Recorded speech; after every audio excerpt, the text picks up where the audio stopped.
Bienvenue pour cette 4e édition. On est très heureux d'être accueillis par l'IRCAD. Et je remercie chaleureusement Jacques Maresco qui ne peut pas être là et puis toute son équipe.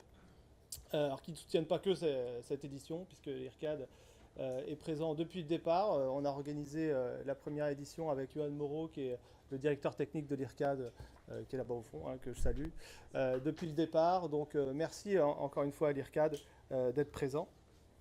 Alors vous le savez, cet événement, c'est avant tout un événement qui cherche à faire se rencontrer des acteurs qui ne se rencontrent pas d'habitude.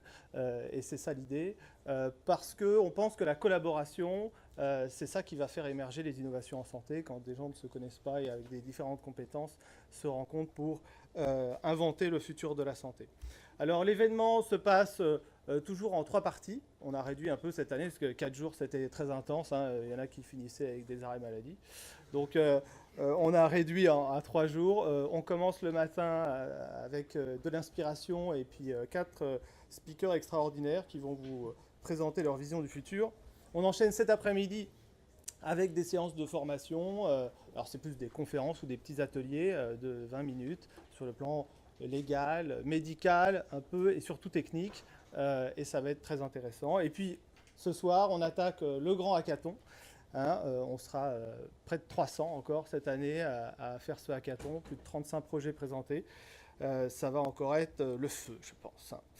Alors je voulais ce matin faire un peu une revue tant des sponsors que des partenaires que des speakers, en faisant une petite revue de notre vision du futur de la santé. Alors on était avec mon associé Franck Aurel, la société L-Factory qu'on a montée, qui organise cet événement, aux États-Unis, à San Diego, pour Exponential Medicine, qui est un peu la mecque de la santé numérique aux États-Unis, où on a croisé des personnalités dont Ray Kurzweil. Ray Kurzweil, c'est le fondateur de la Singularity University et aussi le VP Engineering de Google. Et il disait, très justement, alors il a des théories un peu fumeuses sur le cerveau qui va aller dans des machines. Bon, ok. Mais ce qui était très intéressant, c'est qu'effectivement, il y a 3 grandes technologies qui vont émerger, enfin, réellement changer la société et qui ont déjà commencé à changer la société. C'est les nanotechnologies, la robotique et l'intelligence artificielle. On en a parlé énormément de l'intelligence artificielle. C'est ce qu'ils appellent une big trend aux États-Unis. Beaucoup de choses se développent autour de ça. On en parlera ce matin avec Stéphane Billon, qui nous fait l'honneur d'être là. On parlera de robotique et d'intelligence artificielle. Vous allez voir un robot qui va se balader là, parmi vous, avec Robotopie by Concerto qui seront là. Ils seront là tout le week-end. Vous pourrez programmer aussi le robot. On parlera de réalité virtuelle, d'impression 3D cet après-midi avec 3 de nos speakers. Et puis, je voulais revenir sur le marché français. Alors le marché français, c'est quand même un peu problématique. On a beaucoup de mal à faire émerger des belles startups en France. C'est compliqué. Alors c'est compliqué pour plusieurs raisons et souvent on me dit c'est la régulation. Bah non, c'est pas la régulation. La régulation, finalement, ce qu'on voit, c'est que les entreprises françaises qui se développent en France, elles se développent bien à l'étranger, parce que du coup, c'est une super qualité. Les mecs se disent, s'ils sont passés par la réglementation française, c'est qu'ils sont hyper bons. On en parlera cet après-midi avec nos avocats, présents pas encore, Pierre Desmarais, Caroline Zorn, Aurélie Klein, Alain Bernard, du dispositif médical, mais aussi de la confidentialité des données des patients.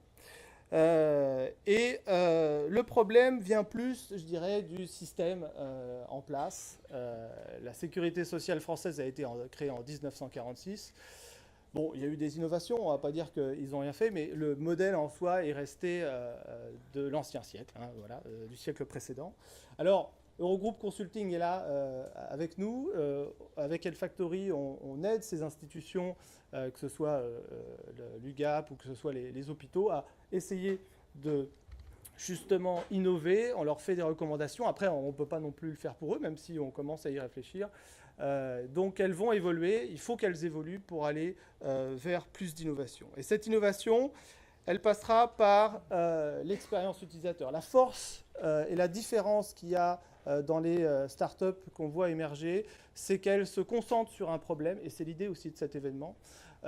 Et à travers ce problème-là, elles créent une expérience utilisateur nouvelle et qui va pouvoir passer à l'échelle très rapidement. C'est ce qui fait la force d'un Uber, d'un Facebook et des produits Google en général. Alors, il y a quand même du potentiel. C'est pas parce qu'on est en France qu'on ne va pas y arriver. Il y a plein de choses à faire en France, notamment dans le domaine de l'assurance. Je pense que si en 2007, il y a un secteur qui va être bousculé, c'est l'assurance. On a eu un premier acteur qui bouscule d'ores et déjà l'assurance française, qui est Alan. Nous, on a lancé un projet avec mon associé Franck qui s'appelle Hello Victor, qui touche l'assurance santé, mais pas que. Je pense que là, il y a un domaine qui va réellement bouger. Et puis, quand on était aux États-Unis, à San Diego, on a croisé deux startups extrêmement intéressantes qui vont s'intéresser au deuxième axe de développement qui est le plus porteur, c'est les patients. C'est eux qui ont les problèmes et ceux qui sont demandeurs.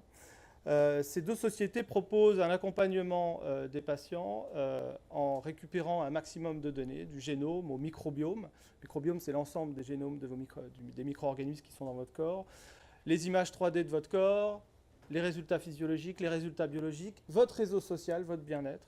Tout ça agrégé avec de l'intelligence artificielle. Ils mettent un outil à disposition de médecins qui vont vous accompagner au quotidien pour prévenir la fameuse médecine des 4P. Ces gens-là prédisent que vous vivrez plus de 200 ans et que vous ne serez jamais malade.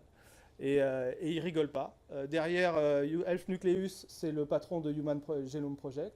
Et derrière Harry Vail, c'est Leroy Hood, c'est le patron de l'Institut de biologie des systèmes à Seattle. Donc des scientifiques réputés et qui vont parler de tout ça. Alors, si on a des laboratoires présents, et Lily en particulier, c'est pas un hasard. Ces sociétés vont venir bousculer les modèles présents. Ils peuvent carrément remplacer, aujourd'hui, transformer les laboratoires et les assureurs comme des fournisseurs et eux prendre toute la valeur ajoutée. Mais ils n'ont pas dit leur dernier mot et c'est une des raisons pour lesquelles ils sont présents ici. Ils seront présents aussi tout le week-end, donc c'est intéressant d'échanger avec Lily. On a aussi Sanofi qui nous accompagne depuis 3 ans, qui seront présents. Et puis Pharmagest. Pharmagest est un acteur de l'officine. Ils équipent plus de 50% des officines en France. C'est aujourd'hui un nombre de données très importantes qui peuvent créer aussi de la valeur ajoutée. Le pharmacien est un acteur du parcours de soins vraiment important pour le patient. Donc là aussi, il y a des choses à faire. Ils seront présents pendant le hackathon, ils participeront.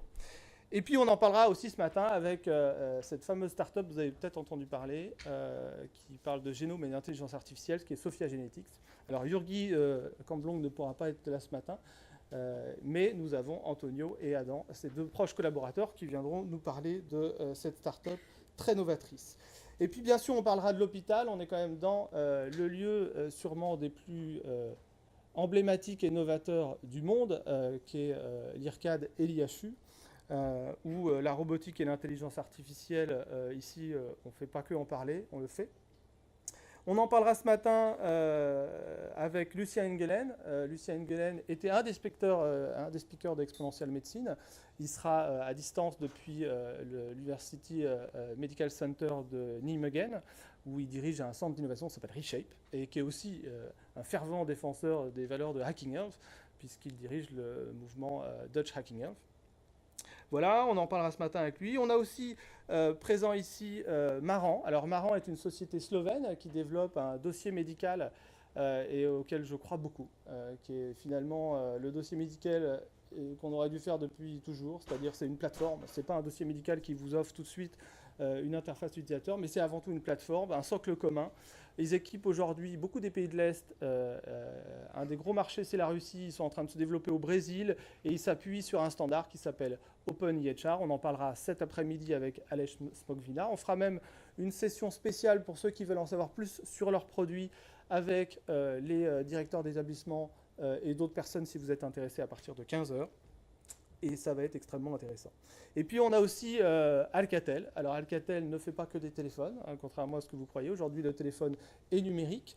Ils ont développé des solutions dans d'autres secteurs d'activité qui peuvent être extrêmement intéressantes dans le monde de la santé. C'est la raison de leur présence. Ils étaient déjà l'année dernière présents en tant que participants. Ils ont même gagné avec une équipe. Et ils reviennent cette année en tant que sponsor et encore participants. Donc, très intéressant d'échanger avec eux et sur leurs outils. Et puis, on parlera d'analyse numérique du bloc et puis d'un projet qu'on porte depuis un moment avec tout l'écosystème de la French Tech Alsace. C'est la plateforme d'expérimentation en e-santé. Ce qui est très intéressant, c'est que on a beau faire des projets, à un moment, il faut quand même les tester sur le terrain. Et c'est l'idée, c'est d'essayer de voir comment l'hôpital peut devenir aussi un terrain d'expérimentation, pas que l'hôpital, mais aussi les établissements. Il y a énormément d'innovations à mener dans le secteur de l'hôpital pour développer des choses intéressantes. Voilà, donc merci, et je voudrais qu'on applaudisse très fortement nos sponsors et nos partenaires. Je ne vais pas tous les citer, mais l'Université de Strasbourg a toujours été présente, l'Eurométropole aussi, les hôpitaux universitaires de Strasbourg, et puis plein d'autres partenaires. On reviendra sur eux ce soir.